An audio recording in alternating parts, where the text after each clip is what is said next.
I'm Alex, and I'm always connected. Always on. My day starts with a notification.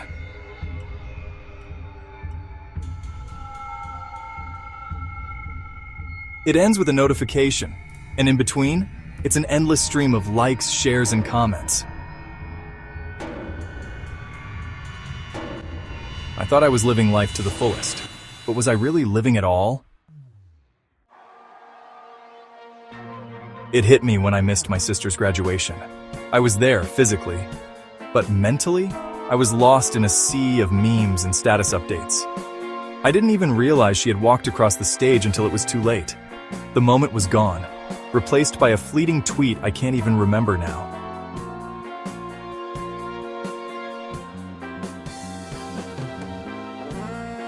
That's when I started to question everything. How did I get here? When did my phone become an extension of my hand?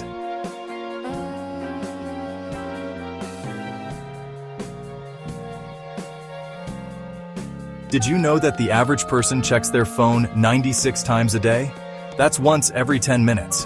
And each time we check, our brains get a little hit of dopamine. It's like a drug, keeping us hooked, always craving more. Our brains aren't wired for this constant stimulation. It's like being on high alert all the time. Imagine living in a world where predators could attack at any moment. That's the state our brains are in when we're constantly connected. I couldn't sleep. My mind was racing with thoughts of what I might be missing online. My relationships were suffering. I was physically present but mentally absent in conversations. Studies show that excessive social media use is linked to increased rates of anxiety, depression, and loneliness. Ironic, isn't it? We're more connected than ever, yet we feel more alone.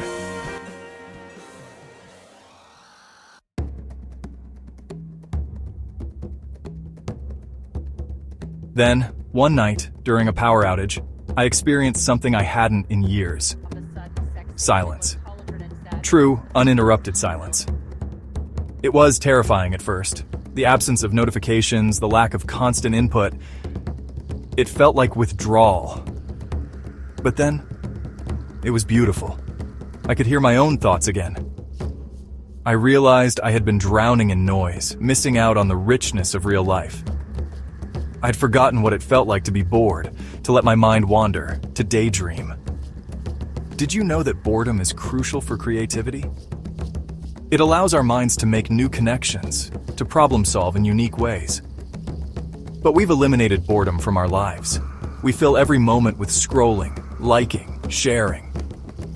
But in that moment of silence, I realized it was time for a change.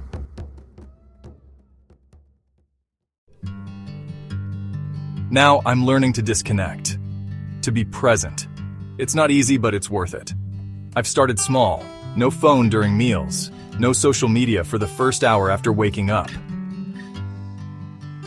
Our future depends on our ability to focus, to think deeply, to connect genuinely. Think about it. How many great ideas, how many innovations, how many meaningful connections are we missing out on because we can't look away from our screens?